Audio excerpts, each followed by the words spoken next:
But if you didn't fit the Nazi image of the perfect German, then life was very different. Here in Munich, the same city where the Night of the Amazons was held, the Nazis demolished one of the biggest synagogues in Germany. They said they wanted the space for a car park.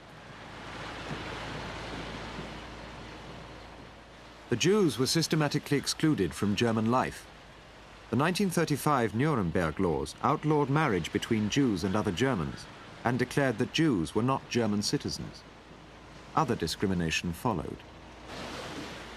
Wasn't it a problem for you that you were working in a system that allowed Jews to be pushed out of their position, to lose their wealth, their property? Surely this was a great injustice. How did you feel about that? Also die allgemeine Meinung war, dass die Juden in Deutschland es übertrieben haben. Von 4.800 Rechtsanwälten in Berlin waren 3.600 Juden. Außer Furtwängler gab es keinen Theaterleiter, der kein Jude war. Und das ist dann eines Tages zu viel, sodass allgemein, das allgemeine Gefühl war, dass die Juden zurückgedrängt wurden, wurde nicht bekämpft. Nazi anti-Semitic propaganda hugely exaggerated the number of Jews who were in professions like the law or the theatre.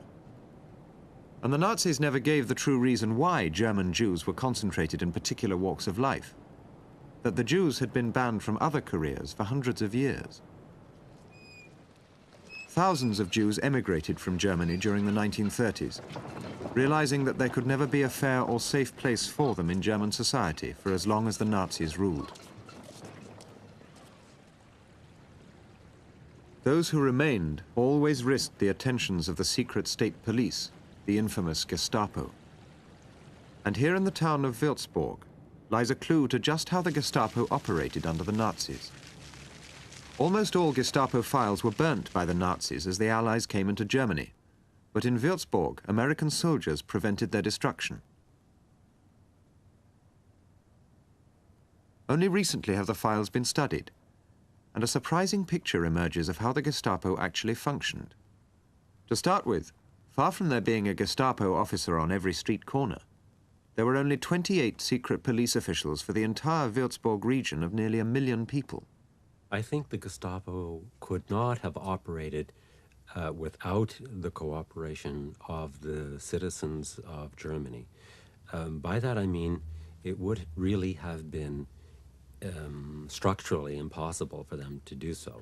There were simply not enough Gestapo officials to go around. Somewhere between 80 and 90% of the crimes that were reported to the Gestapo came from ordinary citizens. The main job for the Gestapo was sorting out the denunciations. This seems to have been their preoccupation. The citizens of a town like Würzburg didn't so much have to fear the Gestapo as what their neighbors might tell the Gestapo. Every German was at risk from denunciation. A woman who lived in this garden house on the outskirts of Würzburg in 1938 first came to the attention of the Gestapo when she was denounced by a relative. She was called Ilse Sonja Totzka, and her Gestapo file lies in the Würzburg archive. After years of denunciations and Gestapo harassment, she was sent to Ravensbrück concentration camp during the war, where she died.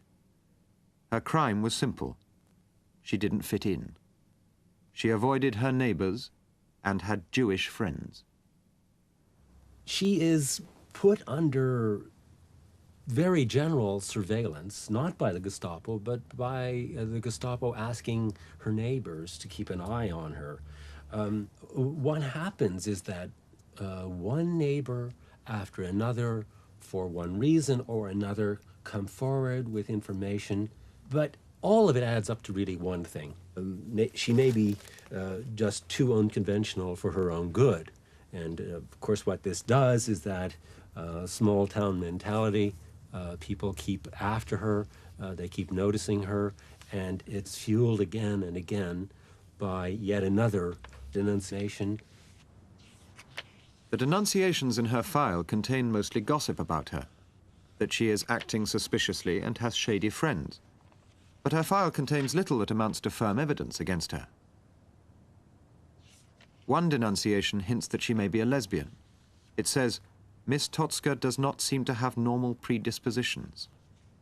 Typed in red, it is signed only Heil Hitler.